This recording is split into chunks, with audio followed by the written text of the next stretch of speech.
ఈ పాపను ఎవరైనా చూసారమ్మా? లేదు సార్, ఈ పాప ఎవరో మాకు తెలీదు సార్. నా పాప నాకు చెప్పకుండా ఎక్కడికి వెళ్ళదు సార్.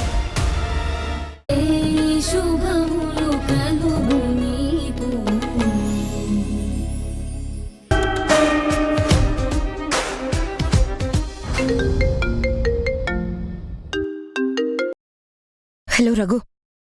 రేఖ, వారాహిని తీసుకొని ఈ గుడికి వచ్చేసాను. గుడి కంటే ఏ గుడికి? నువ్వు మార్చిన గుడికే. Very good. అంటే ప్లాన్ ప్రకారం వారాహి నీ పెళ్ళాం అయిపోతుందన్నమాట.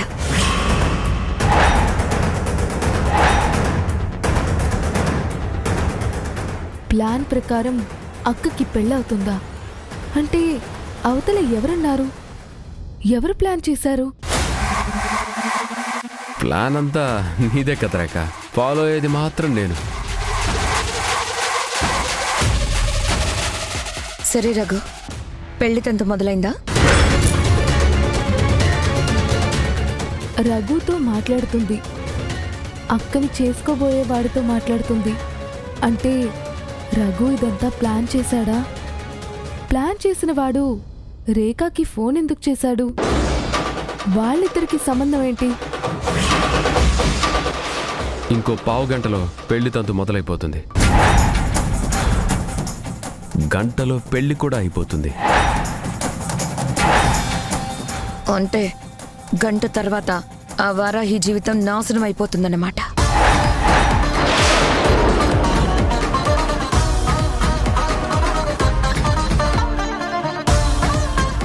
అవును, కృష్ణ తులసి వాళ్ళు అక్కడికి వచ్చారా?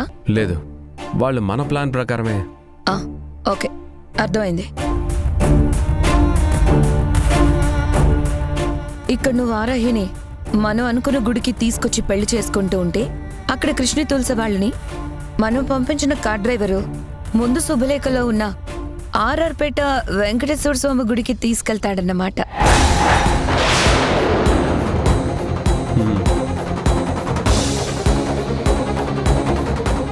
తర్వాత ఊరంతా తిప్పి తిప్పి చివరికి తాళి కట్టే టైంకి వాళ్ళని ఈ గుడికి తీసుకొస్తాడనమాట.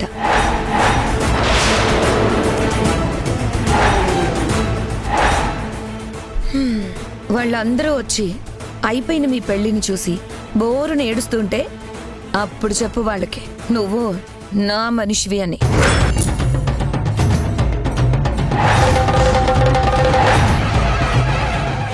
వారాహి జీవితాన్ని నరకంలోకి తీసుకెళ్తున్నావని.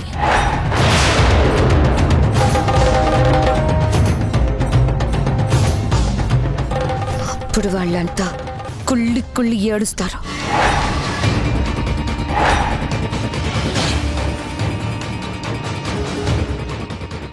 ఇంకో గంటలో వారాహి పెళ్ళి అయిపోతుంది.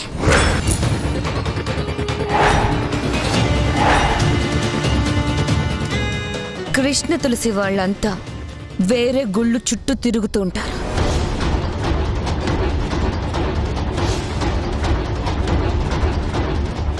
సరే, పెళ్లి తంతు జాగ్రత్తగా చూసుకో. Thank you Rekha, bye. జరుగుతున్నది జగన్నాటకం, జరుగుతున్నది జగన్నాటకం.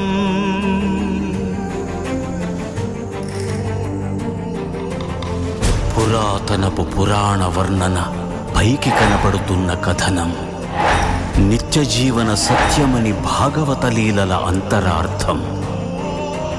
జరుగుతున్నది జగన్నాటకం. ఏ వారాహి, నువ్వు నన్ను పెళ్లి చేసుకోకపోతే రేఖ ఏం చేస్తుందో నీకు తెలుసు కదా.